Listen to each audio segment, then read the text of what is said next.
നമസ്കാരം. ഗ്ലോബൽ റിപ്പോർട്ടറുടെ വാക്കി ടോക്കി എന്ന പരിപാടിയിലേക്ക് സ്വാഗതം.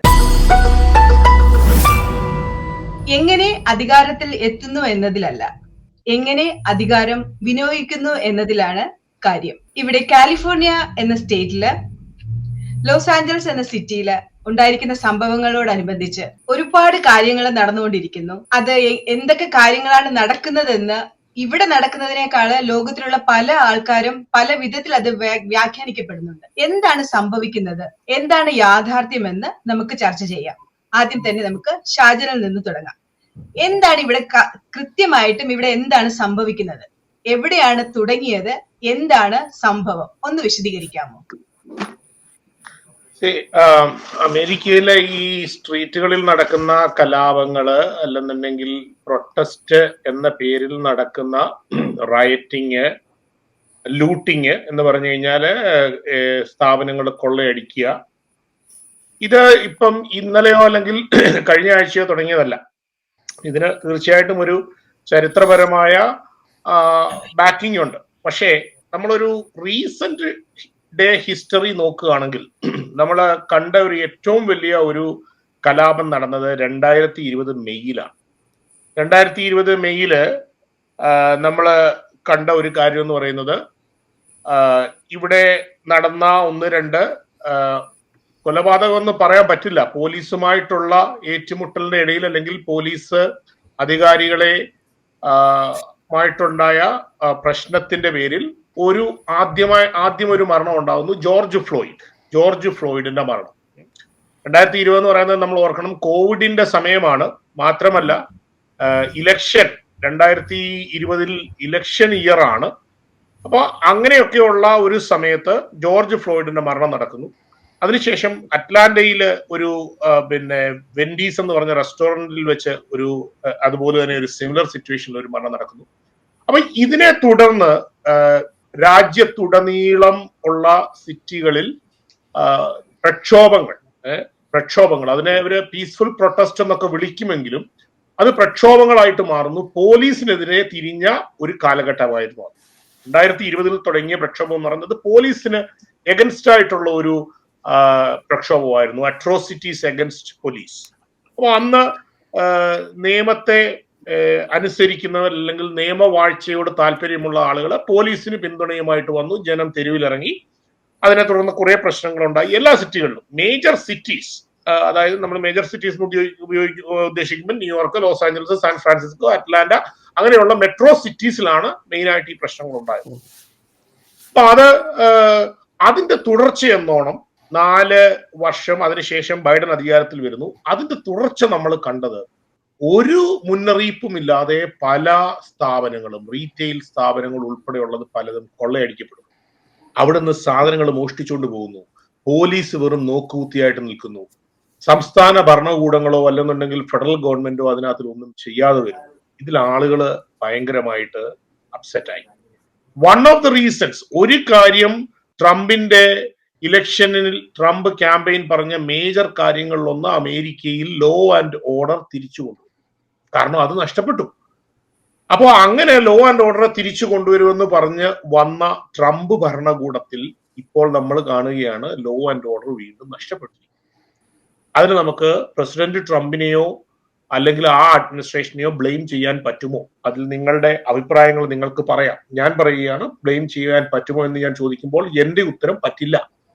കാരണം കഴിഞ്ഞ 4 വർഷമായിട്ട് തുടർന്നു വന്ന ഒരു പാറ്റേൺ ഉണ്ട്. അല്ലെന്നുണ്ടെന്നുണ്ടെങ്കിൽ അരാജകത്വം അതുപോലെയുള്ള പ്രക്ഷോഭങ്ങളെ എൻകറേജ് ചെയ്ത ഒരു ബാക്ക്ഗ്രൗണ്ട് നമുക്കുണ്ട്. അത് ഫണ്ട് ചെയ്ത സംവിധാനങ്ങളുണ്ട്. അപ്പൊ അങ്ങനെയുള്ള ഒരു സമയത്തൂടെ കടന്നു പോയിട്ടാണ് ഇപ്പോ വീണ്ടും ഈ പ്രയാസങ്ങൾ, ഈ പ്രക്ഷോഭങ്ങൾ ഉണ്ടായിരിക്കുന്നത്. എന്തുകൊണ്ടാണ്? ട്രംപിന്റെ ഏറ്റവും വലിയ ക്യാമ്പയിൻ സ്ലോഗൻ ആയിരുന്നു ഇല്ലീഗൽ ഇമിഗ്രേഷൻ സ്റ്റോപ്പ് ചെയ്യും. അപ്പൊ അദ്ദേഹം പ്രസിഡന്റ് ആയിട്ട് അധികാരം ഏറ്റെടുത്തതിന്റെ പിറ്റേ ദിവസം അല്ലെങ്കിൽ അന്ന് തന്നെ തുടങ്ങി അതിനുള്ള പണികൾ. ഒന്ന്, ബോർഡർ ക്ലോസ് ചെയ്യാൻ വന്നപ്പോൾ ഇവിടുത്തെ ഓപ്പോസിഷൻ ഡെമോക്രാറ്റ്സ് അതിനെ എതിർത്തു. ഇല്ലീഗൽ ഇമിഗ്രേഷനിൽ അത് എൻഫോഴ്സ് ചെയ്യാനായിട്ട് നിയമപരമല്ലാതെ അനധികൃതമായിട്ട് ഇവിടെ താമസിക്കുന്ന ആദ്യം ക്രിമിനലായിട്ടുള്ള ആളുകളെ കണ്ടുപിടിക്കാനായിട്ട് ഇമിഗ്രേഷൻ ആൻഡ് കസ്റ്റംസ് എൻഫോഴ്സ്മെന്റിന് ടോം ഹോമനെ അതിന് അപ്പോയിന്റ് ചെയ്തു. ദീർഘവർഷത്തെ പരിചയമുള്ള ആളാണ്. 35 വർഷം കസ്റ്റംസിലും ഇമിഗ്രേഷനിലും വർക്ക് ചെയ്തിരുന്ന ടോം ഹോമനെ അതിന്റെ തലപ്പത്ത് വെച്ചു. ക്രിസ്റ്റി നോമിനെ ഹോംലാൻഡ് സെക്യൂരിറ്റി സെക്രട്ടറി ആക്കി, പാംബോണ്ടിയെ അറ്റോർണി ജനറൽ ആക്കി. എല്ലാവരും ഭയങ്കര സോളിഡ് ആയിട്ട് ബാക്ക്ഗ്രൗണ്ട് ഉള്ള ആളുകൾ. അപ്പൊ അവർ വളരെ സ്ട്രോങ് ആയിട്ട് ആ ഒരു ഇമിഗ്രേഷൻ പോളിസി എക്സിക്യൂട്ട് ചെയ്യാനായിട്ട് മാർക്കോ റൂബിയോ അതിനകത്തിൽ ഒരു ലീഡ് ഫിഗർ ആയിട്ട്, state secretary Marco Rubio lead figure ആയിട്ട് ആ ഇമിഗ്രേഷൻ പോളിസി അവര് എക്സിക്യൂട്ട് ചെയ്യാൻ പറ്റും. അപ്പൊ എന്ത് സംഭവിച്ചു? പലയിടത്ത് റെയ്ഡുകളായി, സ്ഥാപനങ്ങളിലേക്ക് അത് ബാധിച്ചു. അപ്പൊ ആദ്യം ചെറുതായിട്ട് ചെറിയ സിറ്റികളിൽ ക്രിമിനൽസിനെ മാത്രം ഫോക്കസ് ചെയ്തെടുത്ത് നിന്ന് ഇല്ലീഗൽ ആയിട്ടുള്ള എല്ലാവരിലേക്കും ഈ റെയ്ഡ് അവർ എക്സ്റ്റെൻഡ് ചെയ്തു. അപ്പൊ കഴിഞ്ഞ ദിവസം ഉണ്ടായത് അങ്ങനെ ലോസ് ആഞ്ചലസിലെ ഒരു സ്ഥാപനത്തിൽ ഇല്ലീഗൽ ഇമിഗ്രൻസിനെ തേടി ഐസ് ഏജന്റുമാർ ചെന്നപ്പോൾ, റെയ്ഡിന് ചെന്നപ്പോൾ അവിടുത്തെ ആളുകൾ അത് പ്രതിരോധിച്ചു. അവിടുന്ന് തുടങ്ങിയതാണ് ഈ മൊബിലൈസേഷൻ. ഈ ഒരു മോബിന്റെ മൊബിലൈസേഷൻ അവിടുന്ന് തുടങ്ങി. ഈ റൈറ്റിങ്ങിന്റെ മൊബിലൈസേഷൻ അവിടുന്ന് ആരംഭിച്ചു. പിന്നീട് നമ്മൾ കണ്ടതൊക്കെ വാർത്തകളിൽ നമ്മൾ കണ്ടു. ലോസ് ആഞ്ചലസ് സിറ്റിയിൽ 100 കണക്കിന് പോലീസ് വാഹനങ്ങൾ നശിപ്പിച്ചു, എറിഞ്ഞ് നശിപ്പിച്ചു, തീയിട്ടു. ഇന്നലെ അറ്റ്ലാന്റയിൽ ഉണ്ടായി, കഴിഞ്ഞ ദിവസം മൻഹാട്ടനിലുണ്ടായി, ഇന്നിപ്പോ ഫിലഡൽഫിയയിലുണ്ടായി. പലയിടത്തും പല സിറ്റികളിലും, മെട്രോ സിറ്റീസ്, ഡാളസിലുണ്ടായി. മെട്രോ സിറ്റീസിൽ പലയിടത്തും പോലീസിനെതിരെ, ഐസ് ഏജന്റുമാർക്കെതിരെ അവർ അക്രമം അഴിച്ചുവിട്ടു. കാലിഫോർണിയയിൽ പ്രത്യേകിച്ച്, കാലിഫോർണിയയിൽ ലോസ് ആഞ്ചലസ് സിറ്റിയുടെ മേയർ കാരൻ ബാസും അതുപോലെ കാലിഫോർണിയ ഗവർണർ ഗാവിൻ ന്യൂസോം ആദ്യമേ തന്നെ ഈ പ്രക്ഷോഭം നിർത്തലാക്കുവാനായിട്ട് വേണ്ട കാര്യങ്ങളൊന്നും ചെയ്തില്ല. അതിനുള്ള സമയം കൊടുത്തു. ഗാവിൻ ന്യൂസത്തിന് സഹായം ഓഫർ ചെയ്തുകൊണ്ട് ട്രംപ് വിളിച്ച ഫോൺ കോളുകളുടെ രജിസ്റ്റർ ട്രംപ് പുറത്തുവിട്ടു. അവരാദ്യം അതെല്ലാം നിഷേധിച്ചു. കുഴപ്പമൊന്നുമില്ലെന്ന് പറഞ്ഞു. ഇത് പീസ്ഫുൾ പ്രൊട്ടസ്റ്റ് ആണെന്ന് പറഞ്ഞു.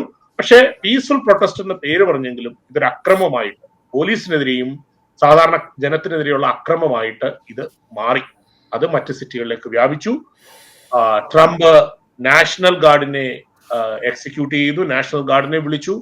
അത് സ്റ്റേറ്റ് ഗവൺമെന്റിന് അതില് നമുക്കറിയാം, ഇവിടുത്തെ ഫെഡറൽ സിസ്റ്റത്തിൽ സ്റ്റേറ്റ് ഗവൺമെന്റിന്റെ കൂടെ ഒരു റെക്കമെൻഡേഷനോട് കൂടി വേണം നാഷണൽ ഗാർഡിനെ വിളിക്കാൻ. എന്നാൽ നാഷണൽ ഗാർഡ് നിന്നില്ല.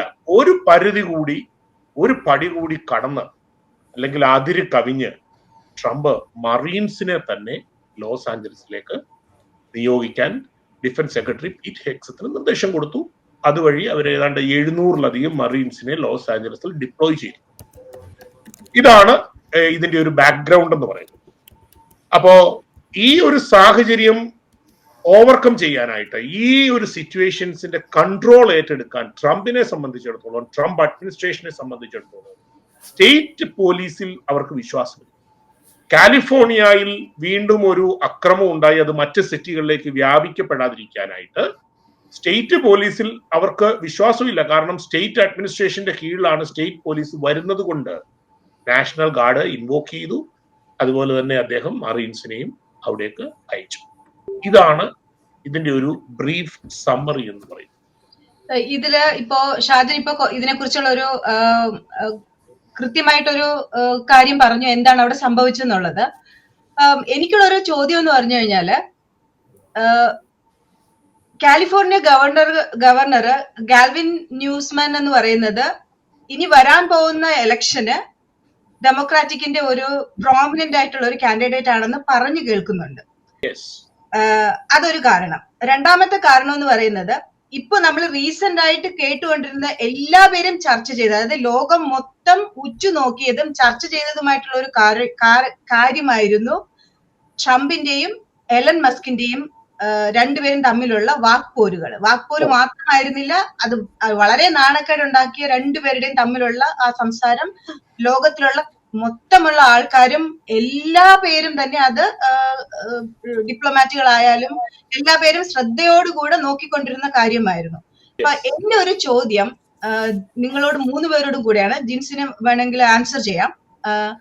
ഇതിൽ നിന്നും ജനങ്ങളുടെ ശ്രദ്ധ, അല്ലെങ്കിൽ മാധ്യമങ്ങളുടെ ശ്രദ്ധ, അല്ലെങ്കിൽ ഇന്റർനാഷണൽ അഫയേഴ്സിന്റെ ശ്രദ്ധ തിരിച്ചുവിടുന്നതിനായിട്ട് ഒരു ഒരു കൈകടന്ന ഒരു കാര്യമാണോ ട്രംപ് ചെയ്തത്? അതായത് ഗവർണറുടെ ഉത്തരവില്ലാതെ എന്താ പറയാ നാഷണൽ ഗാർഡിനെ അയക്കുക, അല്ലെങ്കിൽ മെറൈനെ അയക്കുക, ഇതുപോലെ നേരത്തെ ഇപ്പോ എന്താ പറയാ നമ്മളുടെ ഇല്ലീഗൽ ഇമിഗ്രേഷന് അമർച്ച ചെയ്യുന്നതിന് വേണ്ടിയിട്ടോ അല്ലെങ്കിൽ അതിനെതിരായിട്ട് ഷിക്കാഗോയിലും ഇതുപോലൊരു ഇത് നടന്നായിരുന്നു, പ്രൊട്ടസ്റ്റ് നടന്നായിരുന്നു. അപ്പൊ ഇതുപോലെയൊന്നും നാഷണൽ ഗാർഡിനെ ഒന്നും അയച്ചിട്ടില്ല. അപ്പൊ എന്താണ് ജീൻസിന് പറയാനുള്ളത്? പട്രീഷയുടെ ചോദ്യം വളരെ കൃത്യമായിട്ട് മനസ്സിലായി. സംഭവം ഇപ്പൊ നമ്മൾ ഉദ്ദേശിക്കുന്ന പോലെ പഴയ മോഹൻലാൽ സിനിമയില് അമേരിക്കയിൽ വന്ന് പൊളിറ്റിക്സ് കളിക്കുന്ന പോലെ ആ ഒരു രീതിയിലുള്ള പൊളിറ്റിക്സ് ട്രംപ് കളിച്ചതാകാനുള്ള ഒരു സാധ്യത വളരെ കുറവാണ്. കാരണം അത് അമേരിക്കയില് നമുക്ക് സാധാരണ ട്രംപ് ഓൾറെഡി ഈ ഒരു ഇഷ്യൂവുമായി ബന്ധപ്പെട്ട് ഇമിഗ്രേഷന്റെ പേര് പറഞ്ഞിട്ടാണ് ട്രംപിന്റെ എലക്ഷൻ പുള്ളി ആ ഒരു വൈറ്റ് വിങ്ങിനെ കൂടെ കൂട്ടിയത്. ഒരു 30% വോട്ട് ട്രംപിന്റെ ബേസിലേക്ക് വന്നത് ഇമിഗ്രേഷൻ പോളിസി. കാരണം അമേരിക്കക്കാർക്ക് കുറെ കാലങ്ങളായിട്ട് കുടിയേറിയവരും കുടിയേറാത്തവരും ഒക്കെ ആയിട്ടുള്ള ഈ ഇമിഗ്രേഷൻ പോളിസികളോട് വളരെ കൺസേൺ ഉണ്ടായിരുന്നു. വളരെ അനിയന്ത്രിതമായിട്ട് ഈ ബൈഡൻ സർക്കാരിന്റെ ഒരു ഇമിഗ്രേഷൻ പോളിസി അതൊരു പരാജയമാണെന്ന്, അത് വെള്ളക്കാർക്ക് മാത്രമല്ല മറ്റുള്ള അമേരിക്കയിൽ സ്ഥിരമായിട്ട് അമേരിക്കയിൽ അവരുടെ മക്കളും തലമുറകളായിട്ട് അമേരിക്കയിൽ താമസിക്കുന്ന മറ്റ് രാജ്യക്കാർക്കും, ലോകത്തുള്ള എല്ലാ ഭാഗങ്ങളിൽ നിന്നുള്ള ആൾക്കാരും അമേരിക്കയിലുണ്ട്.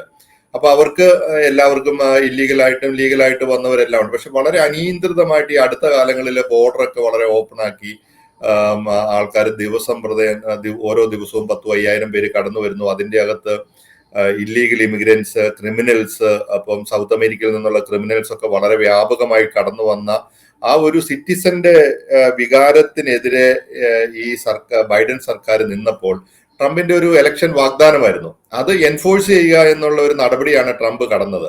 പക്ഷേ ഇപ്പം ഐസിന്റെ immigration and customs enforcement department പതുക്കെ റെയ്ഡുകൾ സ്റ്റാർട്ട് ചെയ്തു. ട്രംപിന്റെ വാഗ്ദാനങ്ങൾ ചിലതെങ്കിലും പറയാം. ട്രംപ് എല്ലാ വാഗ്ദാനങ്ങളും കൃത്യമായിട്ട് നടപ്പിലാക്കി എന്നുള്ളതാണ് പറയുന്നത്. കാരണം പറയുന്നതിന് നേരെ ഓപ്പോസിറ്റ് ചെയ്യുന്ന ഒരു ബിസിനസ്സുകാരന്റെ തന്ത്രജ്ഞതയാണ് ട്രംപ് നടപ്പിലാക്കിക്കൊണ്ടിരിക്കുന്നത്. പുള്ളി എന്തൊക്കെ പറഞ്ഞോ പറയുന്നതിന് ചിലപ്പോൾ ഓപ്പോസിറ്റ് ആയിരിക്കും. ഇന്ത്യനെ നമ്മൾ വളരെ ഫ്രണ്ടായിട്ട് കണ്ടു, പാകിസ്ഥാനെ സഹായിക്കുന്നു.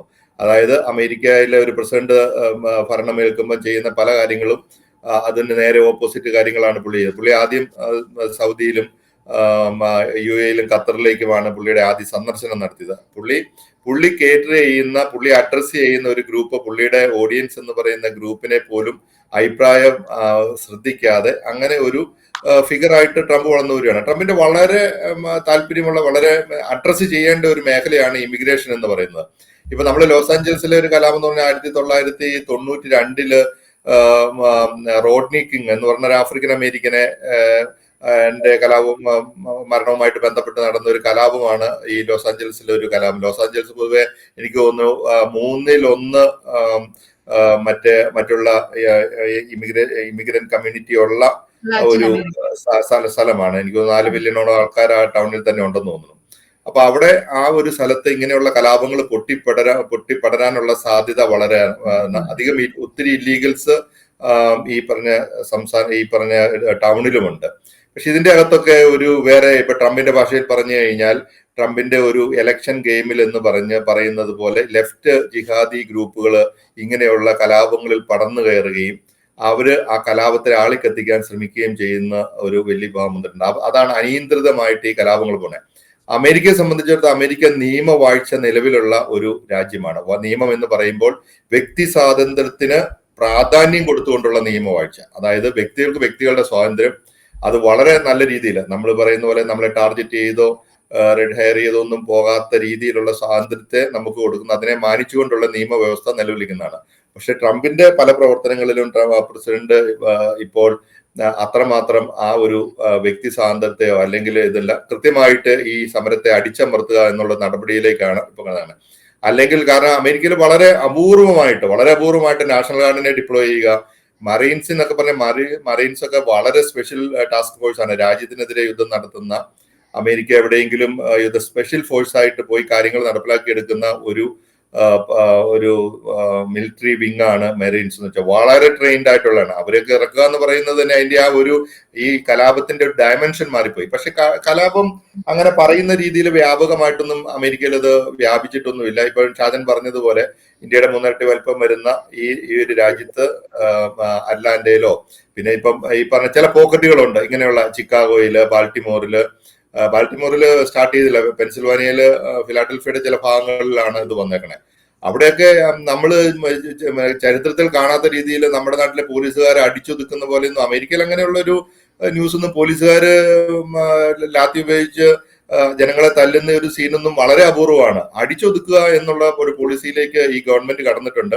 വളരെ സ്ട്രിക്റ്റ് ആയിട്ട് ഈ നിയമം എൻഫോഴ്സ് ചെയ്യുന്നുണ്ട്. ഒരു പരിധി വരെയും ഈ ഒരു കാര്യത്തിൽ ട്രംപ് സർക്കാരിനെ നമുക്ക് കുറ്റം പറയാൻ പറ്റിയില്ല. കാരണം ഇതിന്റെ അകത്ത് ഇപ്പം പാലസ്തീന്റെ പതാക വീശേണ്ട ഒരു കാര്യമുള്ള കാര്യമല്ല. ഓക്കെ, ഇമിഗ്രേഷനെതിരെയാണ് നടത്തണതെങ്കിൽ ഇമിഗ്രേഷൻ നമ്മളിപ്പം പറയാണ് ഏത് സിറ്റിസനും അവിടെ ഒരാളെ സിറ്റിസനെ അറസ്റ്റ് ചെയ്യാൻ വന്നാൽ അവരതിന് നിന്ന് കൊടുക്കുക എന്നുള്ളതാണ്. റെസിസ്റ്റ് ചെയ്യുന്ന വളരെ കുറച്ച് ആൾക്കാരൊക്കെ ഉള്ളൂ. കാരണം അറസ്റ്റ് എന്ന് പറയുന്നതിനെ നമ്മുടെ നാട്ടിൽ നമ്മൾ വിചാരിക്കുന്ന രീതിയിലൊന്നും അല്ല അമേരിക്കക്കാണ് കാണുന്നത്. ഒരു സിറ്റിസനോട് സിവിലിനോട് ആ പോലീസുകാര് പെരുമാറുന്ന രീതിയിൽ അറസ്റ്റ് വന്നു കഴിഞ്ഞാൽ വളരെ അതുമായിട്ട് സഹകരിക്കാനാണ്. കാരണം അവർക്ക് ഈ ഫോഴ്സ് ഉപയോഗിക്കാനുള്ള അധികാരം പോലീസിനുണ്ട്. അപ്പം അത് റീസണബിൾ ഫോഴ്സ് എന്നാണ് പറയുന്നത്. ഈ റെസിസ്റ്റ് ചെയ്ത് കഴിഞ്ഞാൽ ആ റീസണബിൾ ഫോഴ്സിന്റെ സ്ഥാനമാനും നമ്മളിപ്പോ ബ്രിട്ടനിലൊക്കെ പോലീസുകാർക്ക് മെട്രോപൊളിറ്റൻ പോലീസിന് മാത്രമേ തോക്കുള്ളൂ എന്ന് തോന്നുന്നു. അതുപോലെ ബ്രിട്ടനിലെ പോലെ ജനങ്ങൾക്ക് അത്രമാത്രം കൊടുത്ത പോലെയൊന്നും ഒരു അമേരിക്കൻ പോലീസ് ഇവിടെ ഇടിയും ചവിട്ടൊന്നും കൊടുത്തില്ലെങ്കിലും ചവിട്ടിക്കൂട്ടി നിലത്തിട്ട് അറസ്റ്റ് ചെയ്യുമ്പോൾ തന്നെ അവന് 100 ഇടി കിട്ടുന്നതിന്റെ ഫലം അവിടെ ചെയ്യും. ചവിട്ടിക്കൂട്ടി നല്ല മര്യാദയ്ക്ക് പോലീസുകാരെ ഫോഴ്സ് നമ്മുടെ അമേരിക്കൻ പോലീസ് നന്നായിട്ട് ഉപയോഗിക്കുന്നുണ്ട്. അപ്പം ഇതിന്റെ അകത്ത് നമ്മൾ ഈ ഒരു കലാപത്തെ കാണേണ്ടത്, കലാപത്തിന് തുടക്കമിട്ടത് ഈ അറസ്റ്റ് നമ്മൾ ഇമിഗ്രേഷനിൽ ഇല്ലീഗലായിട്ട് താമസിക്കുന്ന ആൾക്കാരെ കണ്ടുപിടിക്കാനേ അവരെ ഡിപ്പോർട്ട് ചെയ്യാനുള്ള തുടക്കമാണെങ്കിലും അതിൻ്റെ അകത്ത് മറ്റു ചില എലമെന്റ്സ്, ഇപ്പൊ ലൂട്ടിങ് എന്ന് പറയുന്നത് ഒന്ന് ആലോചിച്ച് നോക്കുക. നമ്മൾ ആപ്പിൾ പോലെയുള്ള വാൾമാർട്ട് പോലെയുള്ള പ്രധാനപ്പെട്ട സൂപ്പർ മാർക്കറ്റുകൾ കൊള്ളയടിക്കുന്ന മോഷ്ടിക്കുന്ന ഒരു ഗ്രൂപ്പ് ഓഫ് പീപ്പിൾ എന്ന് പറഞ്ഞു കഴിഞ്ഞാൽ അവരെ നിയമത്തിന് മുന്നിൽ കൊണ്ടുവരണ്ടേ. അപ്പൊ അവര് നമ്മൾ ഈ പറഞ്ഞ പോലെ പോലീസിന്റെ നടപടികൾക്ക് വിധേയരാകാതെ അവരെ ഓർഡേഴ്സ് അനുസരിക്കാതെ വന്നു കഴിയുമ്പോൾ അവിടെ ഫോഴ്സ് പ്രയോഗിച്ചേ പറ്റുള്ളൂ. അതുപോലെ ആദ്യം നിന്നില്ലെങ്കിൽ അവിടെ അത് ചെയ്തേ പറ്റുള്ളൂ. അതിന് ട്രംപിനെ കുറ്റം പറഞ്ഞിട്ട് കാര്യമില്ല. അപ്പൊ എനിക്ക് തോന്നുന്നത് ഒരു പക്ഷേ ഇതൊരു ക്ലീനപ്പ് പ്രോസസ്സും കൂടെ ആകാനുള്ള സാധ്യതയുണ്ട്. ഇല്ലീഗൽ ഇമിഗ്രൻസിനെ തേടി ഐസ് വരുമ്പോൾ അവരെ തടയാനായിട്ട് നമ്മൾ നമ്മുടെ നാട്ടില് അല്ലെങ്കിൽ ചില രാജ്യങ്ങളിലൊക്കെ നടക്കുന്ന പോലെ ഒരു രീതി അവിടെ നടക്കുകയല്ല. അതിന് നിന്നു കൊടുക്കുകയും ആ ലീഗൽ പ്രോസസ്സിൽ കൂടെ ആ രാജ്യത്തിന്റെ കാര്യങ്ങൾ വരാൻ മുന്നോട്ട് പോകാനുള്ള സാധ്യതയാണ്. അമേരിക്കയിൽ നിലവിൽ അങ്ങനെയാണ് ഇരിക്കുന്നത്. പക്ഷെ ഇതിന്റെ അകത്ത് പൊളിറ്റിക്സ് ഉണ്ട്. പിന്നെ പരീക്ഷ പറഞ്ഞ ആ ചോദ്യമായിട്ട് പ്രസക്തമായിട്ട് പറഞ്ഞ ഇതിന്റെ അകത്ത് പൊളിറ്റിക്സ് വന്നിട്ടുണ്ട്. ട്രംപിന്റെ വോട്ട് ബാങ്കിനെ അഡ്രസ് ചെയ്യണം. ഡെമോക്രാറ്റിക് പാർട്ടിക്ക് ട്രംപിന്റെ ആക്ഷനെ ഡിഫെൻഡ് ചെയ്യണം. ആ ഡിഫെൻഡ് ചെയ്യാനായിട്ട് ഡെമോക്രാറ്റിക് പാർട്ടിയുടെ ആ താല്പര്യങ്ങളും അതിന്റെ അകത്ത് ഈ പറഞ്ഞ പോലെ ലെഫ്റ്റ് ജിഹാദി എലമെന്റ്സിന്റെ ഒരു ഇൻകേർഷനും എല്ലാം കൂടെ വന്നു കഴിഞ്ഞപ്പോൾ ഈ പറഞ്ഞ ഒരു കലാപമായിട്ട് അത് മാറി. പക്ഷെ ആ കലാപം മറ്റുള്ള ചില പോക്കറ്റുകളിലേക്ക് നമ്മൾ പറയുന്ന പോലെ ന്യൂയോർക്ക്, കാലിഫോർണിയ ഉള്ള സ്ഥലങ്ങളിലൊക്കെ കുറച്ചൊക്കെ വരാനുണ്ട്. പക്ഷെ ഇത് വ്യാപകമായിട്ട് പടർന്നു പിടിക്കാനുള്ള സാധ്യതയൊന്നുമില്ല. വളരെ പ്രത്യേകിച്ച് ട്രംപിന്റെ ഈ ട്രംപ് എന്ന് പറയുന്നതല്ല, ട്രംപ് അഡ്മിനിസ്ട്രേഷൻ വളരെ പവർഫുൾ ആയിട്ടുള്ള ഒരു എഫിഷ്യന്റ് ആയിട്ടുള്ള ഒരു ടീമാണ് ഉള്ളത്. ഇത് കൂടുതൽ മുന്നോട്ട് പോയി കഴിഞ്ഞാൽ അടിച്ചമർത്തുക തന്നെ ചെയ്യും. അതിനകത്ത് രാഷ്ട്രീയമായിട്ട് വളരെ ശക്തമായിട്ടൊരു ഭരണ നേതൃത്വം ട്രംപിന്റെ കൂടെയുണ്ട്. അത് ആ രീതിയിലായിരിക്കും ഇത് മുന്നോട്ട് പോകാനുള്ള സാധ്യത. ശരിയാണ് ജിൻസ് പറഞ്ഞത് വളരെ ശരിയാണ്. കാരണം എന്താണെന്ന് വെച്ച് കഴിഞ്ഞാൽ ട്രംപിന്റെ കൂട്ടത്തിൽ വളരെ ശക്തമായ ഒരു അഡ്മിനിസ്ട്രേഷൻ ഉണ്ട്. ട്രംപിന് എന്ത് ചെയ്യണമെന്നറിയാം. വളരെ കൃത്യമായിട്ട് ട്രംപ് നേരത്തെ പറഞ്ഞ, അതായത് ഇലക്ഷൻ ക്യാമ്പയിനിങ്ങിലൊക്കെ പറഞ്ഞ കാര്യങ്ങൾ വളരെ കൃത്യമായിട്ട് നടപ്പിലാക്കുന്ന ഒരു പ്രസിഡന്റാണ് ഞാൻ എന്നുള്ള കാര്യം ലോകത്തോട് വിളിച്ചു പറയാൻ. അതാണ് ആദ്യം വന്നപ്പോൾ തന്നെ, അതായത് ആദ്യം വന്ന ഒരാഴ്ചക്കുള്ളിൽ തന്നെ ഇന്ത്യ അടക്കമുള്ള സൗഹൃദ രാജ്യങ്ങളോട് പോലും മുഖം നോക്കാതെ നടപടിയെടുത്ത ഒരു പ്രസിഡന്റാണ് ട്രംപ്. അപ്പോൾ അതിന്റെ തുടർ നടപടി എന്നുള്ള രീതിയിൽ ഇന്ത്യയിലേക്കുള്ള കാര്യങ്ങളൊക്കെ ഇപ്പോൾ അതിനു മുമ്പായിട്ട് പറയേണ്ട വേറൊരു കാര്യമുണ്ട്.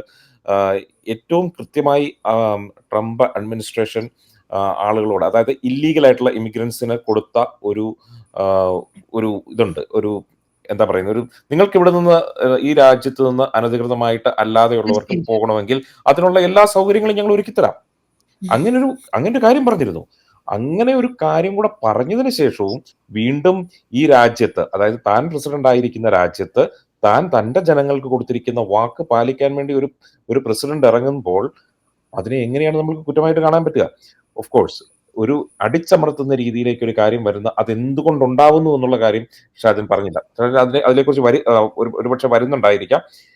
ഇത്തരം ഇല്ലീഗൽ ഇമിഗ്രൻസ് ഒരു സ്ഥലത്ത് കൂട്ടം കൂടി ആപ്പിളിന്റെയോ അല്ലെങ്കിൽ വാൾമാർട്ടിലോ ഒക്കെ ഈ മോഷണങ്ങൾ നടത്തുന്നു. അവർക്ക് ഈ പറയുന്ന കുറെ ദിവസങ്ങളായിട്ട് ഈ ഒരു കലാപം മുന്നോട്ട് കൊണ്ടുപോകാനുള്ള ഫണ്ടിങ് എവിടെ നിന്ന് വരുന്നു? ഇത്തരം കാര്യങ്ങളെ കുറിച്ചും കൂടെ നമ്മൾ ആലോചിക്കണം. തീർച്ചയായിട്ടും ഇത്തരം ഓർഗനൈസ്ഡ് ആയിട്ട് ക്രൈംസ് നടത്താൻ വേണ്ടിയിട്ട് ഇവർക്ക് ഫണ്ടിങ് വരുന്നത് എവിടെ നിന്നാണ്? ഓഫ് കോഴ്സ് ഇവർ ലൂട്ട് ചെയ്യുന്നുണ്ട്, ഇവരുടെ കയ്യിൽ പൈസ ഇല്ലാത്തതുകൊണ്ടായിരിക്കാം, അല്ലെങ്കിൽ ഈ രാജ്യത്ത് ഇല്ലീഗലായിട്ട് നിൽക്കുന്നവരാണ്. ലീഗൽ എന്നല്ല പറയേണ്ടത്, ഇല്ലീഗലായിട്ട് നിൽക്കുന്ന ആളുകളാണ് ഫൈറ്റ് ചെയ്യുന്നത്. അപ്പോൾ ലീഗലായിട്ടുള്ള ഈ നാട്ടിലെ ഒരു അഡ്മിനിസ്ട്രേഷൻ എന്താണ് ചെയ്യേണ്ടത്? ഇത്തരം ഇല്ലീഗൽ എലമെന്റ്സിനെ ഈ നാട്ടിൽ നിന്ന് ഓടിക്കാൻ ഉള്ള എല്ലാ ശ്രമങ്ങളും നടത്തും. എന്തുകൊണ്ട് ആ സ്റ്റേറ്റിന്റെ അഡ്മിനിസ്ട്രേഷൻ ഫെഡറലിൽ നിന്നുള്ള കോളുകളെയും അതുപോലെ തന്നെ ഫെഡറലിൽ നിന്നുള്ള ഇത് എന്ത് ചെയ്യണം, ഇത് ഏത് രീതിയിൽ ടാക്കിൾ ചെയ്യണമെന്നുള്ള ചർച്ചകൾക്കും വേണ്ടി ഫെഡറൽ അഡ്മിനിസ്ട്രേഷൻ സംസ്ഥാന അഡ്മിനിസ്ട്രേഷനെ അല്ലെങ്കിൽ പറയുന്ന പ്രൊവിൻഷ്യൽ അഡ്മിനിസ്ട്രേഷനെ കോൺടാക്ട് ചെയ്യുന്ന സമയത്ത് എന്തുകൊണ്ടാണ് അവർ മുഖം തിരിഞ്ഞു നിന്നത്? ആ ഒരു സാഹചര്യത്തിൽ മാത്രമാണ് നാഷണൽ ഗാർഡ്സിനെ ഇവിടെ ഡിപ്ലോയ് ചെയ്യേണ്ടി വന്നത്. ആ നാഷണൽ ഗാർഡ്സിന് വളരെ കൃത്യമായിട്ട് അറിയാം എന്ത് ചെയ്യണം എന്നുള്ളത്. ഈ ഒരു ആഭ്യന്തര കലാപം മറ്റുള്ള സ്ഥലങ്ങളിലേക്കും പടർന്നു കഴിഞ്ഞാൽ, അനിയന്ത്രിതമായി പടർന്നു കഴിഞ്ഞാൽ ഇത് ഏത് രീതിയിലാണ് ഒരു രാജ്യത്തെ ബാധിക്കുക? അത് ഓൾറെഡി പറഞ്ഞിരുന്നുണ്ട്. ലോ ആൻഡ് ഓർഡർ സിറ്റുവേഷൻ ഏതെങ്കിലും തരത്തിൽ അതിനൊരു ഹിൻഡ്രൻസ് ഉണ്ടായി കഴിഞ്ഞാൽ തങ്ങൾ ഇടപെടും എന്നുള്ള കാര്യം വളരെ കൃത്യമായിട്ട് ട്രംപ് നേരത്തെ പറഞ്ഞിട്ടുള്ള കാര്യമാണ്. അതിൽ ഒരു ചെറിയ സ്ഥലത്ത് തന്നെ അതിനെ കണ്ടെയ്ൻ ചെയ്യാൻ പറ്റിയാൽ പടർന്ന് മറ്റുള്ള സ്ഥലങ്ങളിലേക്ക് പോയി വലിയ രീതിയിലുള്ള വ്യാപക നാശം എന്ന് പറയുന്നത് ഇൻ ദി സെൻസ് ഒരു രാജ്യത്തിന് ദോഷകരമാവുന്ന രീതിയിൽ ഉണ്ടാവുന്ന കാര്യങ്ങളെ അടിച്ചമർത്താൻ പറ്റും. പിന്നെ വളരെ കൃത്യമായ ഒരു സന്ദേശം കൂടിയാണ് നൽകുന്നത്. ഇവിടെ ഇത്തരത്തിൽ ഞങ്ങൾക്ക് ഒരു പ്രശ്നമുണ്ടായാൽ, അതായത് ഞങ്ങളുടെ രാജ്യത്തിന്, അതായത് അമേരിക്കയ്ക്ക് ഒരു പ്രശ്നമുണ്ടായാൽ ഞങ്ങൾ അതിനെ അടിച്ചമർത്തുമെന്ന് ട്രംപ് പറയുന്നതിനെ എങ്ങനെ നമ്മൾക്ക് കുറ്റം പറയാൻ പറ്റും? വളരെ കൃത്യമായിട്ട് ഇന്ന് ട്രംപ് അക്കാര്യം പറഞ്ഞിട്ടുണ്ട്. ഇന്ന് US കുടിയേറ്റ പ്രക്ഷോഭം കലാപമായി മാറിയാൽ ഇൻസ്ട്രക്ഷൻ ആക്ട്, അതായത് US ആഭ്യന്തര കലാപമോ സായുധ കലാപമോ നടക്കുന്ന സാഹചര്യത്തിൽ കലാപം അടിച്ചമർത്താൻ സായുധ സേനയെ ഉപയോഗിക്കാൻ US പ്രസിഡന്റിന് അധികാരം നൽകുന്നത് ആ നിയമം ഉപയോഗിക്കുമെന്നാണ് പറയുന്നത്. വളരെ അത് പറഞ്ഞിരിക്കുകയാണ്. സായുധ സേനയുടെ 250-ാം US സേനയുടെ 250-ാം വാർഷികാഘോഷത്തിലാണ് പറഞ്ഞിരിക്കുന്നത്. അത് കറക്റ്റാണ്. അതിനകത്ത് വേറൊരു കാര്യമുള്ള, ഇപ്പൊ ആസാദ് പറഞ്ഞ നമ്മൾ ഇതുമായിട്ട് ബന്ധപ്പെട്ട് നമുക്ക് പറയാനാണെങ്കിൽ ഒത്തിരി കാര്യങ്ങൾ പറയാം. കാരണം ആളുകൾക്ക് ഇതിനെക്കുറിച്ചൊന്നും ഒരു ധാരണ ഇല്ലാതെ അവിടെ ഇവിടെ ഇരുന്നുണ്ട് നാട്ടിലിരിക്കുന്നവർ അത് ഇതൊക്കെ പറയാണ്. ആസാദ് പറഞ്ഞത് ഒരു വലിയൊരു കാര്യം. ഞാൻ ഇന്ന് എന്റെ ഒരു സുഹൃത്തുണ്ട്, അദ്ദേഹം ഫേസ്ബുക്കില് ബൈജു സ്വാമി എന്ന പേരിൽ ഫേസ്ബുക്കിൽ എഴുതുന്ന എന്റെ ഒരു വളരെ അടുത്തൊരു സ്നേഹിതനാണ്. പ്രസിഡന്റ് ട്രംപിനെ ആറഞ്ചം പുറഞ്ചം ചീത്ത വിളിക്കുന്ന ഒരാളാണ്. പ്രത്യേകിച്ച് ട്രംപിന്റെ ഫിസ്ക്കൽ പോളിസീസ്, ടാരിഫ് ഇഷ്യൂസ്, അതിനകത്തിലെല്ലാം പുള്ളി തെറി വിളിക്കും. പക്ഷെ ഇന്ന് പുള്ളി എഴുതിയ ഒരു പോസ്റ്റ് ഉണ്ട്, ഞാനത് പെട്ടെന്നൊന്ന് കുറച്ച് വായിക്കാം. പുള്ളി എഴുതിയത്, കാലിഫോർണിയയിൽ ട്രംപിന്റെ കുടിയേറ്റ വിരുദ്ധ നയങ്ങൾക്കെതിരെ നടക്കുന്ന കലാപ സമാനമായ പ്രക്ഷോഭത്തിലെ ഒരു റീൽ കണ്ടു. വ്യാജമാണോ എന്നൊന്നും അറിയില്ല. അതിൽ അമേരിക്കൻ പതാക ഫ്ലാഗ് പോസ്റ്റിൽ നിന്ന് അഴിച്ചു മാറ്റി പലസ്തീൻ പതാക അതേ ഫ്ലാഗ് പോസ്റ്റിൽ കലാപകാരികൾ കെട്ടുന്ന വീഡിയോ ആണത്. അത് കണ്ടപ്പോഴാണ് ഈ കുടിയേറിയവരിലെ ക്രിമിനൽ സ്വഭാവം ബോധ്യമാകുന്നത്. അമേരിക്ക എന്നത് പൗരസ്വാതന്ത്ര്യവും അഭിപ്രായ സ്വാതന്ത്ര്യവും ഏറ്റവും കൂടുതലുള്ള രാജ്യങ്ങളിലൊന്നാണ്. അതുകൊണ്ടാണ് അമേരിക്കൻ പൗരനെ ആർക്കും രാഷ്ട്രീയ അടിമയാക്കാൻ കഴിയാത്തത്. അവിടെ യഥാർത്ഥത്തിൽ പൗരൻ ഭരണഘടനയ്ക്ക് കീഴ്പ്പെട്ട് ജീവിക്കുക പോലുമല്ല എന്ന് എനിക്ക് തോന്നിയിട്ടുണ്ട്. പൗരന്മാർക്ക് കടയിൽ ചെന്ന് പെപ്സി വാങ്ങുന്ന ലാഘവത്തോടെ തോക്ക് വാങ്ങാൻ പോലുമുള്ള സ്വാതന്ത്ര്യം പൗരൻ വേറെ സ്റ്റേറ്റ് വേറെ എന്നതും രണ്ടുപേരും തുല്യരാണെന്ന സങ്കല്പത്തിന്റെ അടിസ്ഥാനത്തിലാണ്. അതായത് പൗരൻ ഒരു സബ്ജക്റ്റ് അല്ല, മറിച്ച് ഒരു സ്വതന്ത്ര വ്യക്തിയാണെന്ന് പോലും അഖിലിത സങ്കല്പത്തിൽ മുന്നോട്ട് പോകുന്ന രാജ്യം.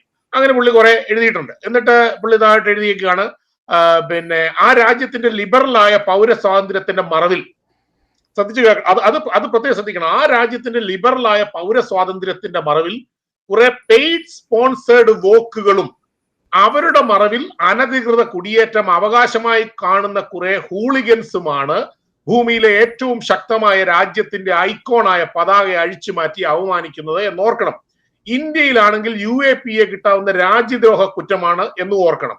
ദേശീയ ചിഹ്നങ്ങളെ അവമാനിക്കുന്നത് ഏത് രാജ്യത്തിനും അനുവദിക്കാനാകാത്ത കുറ്റകൃത്യമാണ്. ആ കുറ്റകൃത്യമാണ് കുറച്ച് റൗഡികളായ കുടിയേറ്റ നയവിരുദ്ധർ ചെയ്തിരിക്കുന്നതെന്ന് ഓർക്കണം. അനധികൃത കുടിയേറ്റക്കാർ പോട്ടെ, രാജ്യത്ത് തലമുറകളായി ജീവിക്കുന്നവർ പോലും ചെയ്യരുതാത്ത കുറ്റകൃത്യം എന്നേ കാണാനാവും.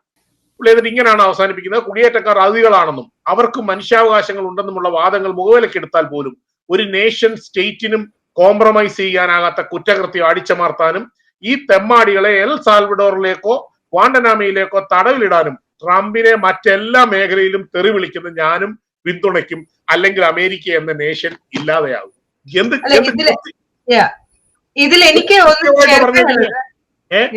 ഇതിൽ എനിക്കൊന്ന് ചേർക്കാനുള്ളത് എന്താന്ന് വെച്ച് കഴിഞ്ഞാല്, ഞാനിപ്പോ നമ്മൾ ഒരു കോമൺ ആയിട്ട് നമ്മൾ ചിന്തിച്ചു കഴിഞ്ഞാല് അവിടെ ഇപ്പൊ ഇത്രയും ആയിരക്കണക്കിന് ആൾക്കാര് പ്രക്ഷോഭം നടത്തുന്നു. ഈ 10,000-കണക്കിന് ആൾക്കാർ പ്രക്ഷോഭം നടത്തുന്നവരെല്ലാരും ധൈര്യം ഉണ്ടാവത്തില്ല ഇല്ലീഗൽ പീപ്പിളിന് ഈ നാഷണൽ ഗാർഡിന്റെ മുമ്പിൽ കൂടെയോ അല്ലെങ്കിൽ ഐസിന്റെ മുമ്പിൽ കൂടെയോ ഇങ്ങനെ ഒരു പ്രക്ഷോഭം നടത്താനായിട്ട് ധൈര്യം ഉണ്ടാവത്തില്ല. കാരണം ആരെങ്കിലും പിടിച്ചു കഴിഞ്ഞാൽ അവൻ അപ്പൊ തന്നെ ഡ്യൂ ഡിലിജൻസ് നോക്കാതെ തന്നെ അവനെ ഡിപ്പോർട്ട് ചെയ്യും എന്നുള്ളത് ഉറപ്പാണ്. കാരണം അതിനുള്ള അധികാരം കൊടുത്തിരിക്കുകയാണ്. കാരണം അവർക്ക് അത്രയും ഒരു മനധൈര്യത്തോടു കൂടെ അവര് പോയി മുമ്പിൽ ചെന്ന് നിൽക്കത്തില്ല എന്നുള്ള ഉറപ്പാണ്. സോ ഇപ്പൊ ഷാദിൻ പറഞ്ഞ പോലെ തന്നെ അതിൽ പോയിരിക്കുന്നത് ഭൂരിഭാഗം പേരും, ഒരു 80% ആൾക്കാരും തന്നെയും എവിടെന്നെങ്കിലും സാമ്പത്തികമായിട്ട് എന്തെങ്കിലും കിട്ടാതെ അവിടെ പോയിരിക്കത്തില്ല. ഞാനത് ഇന്നലെ ഞാൻ എന്റെ ഒരു സുഹൃത്തുമായിട്ട് സംസാരിക്കുമ്പോൾ ഞാൻ ഇതിനെക്കുറിച്ച് സംസാരിച്ചു.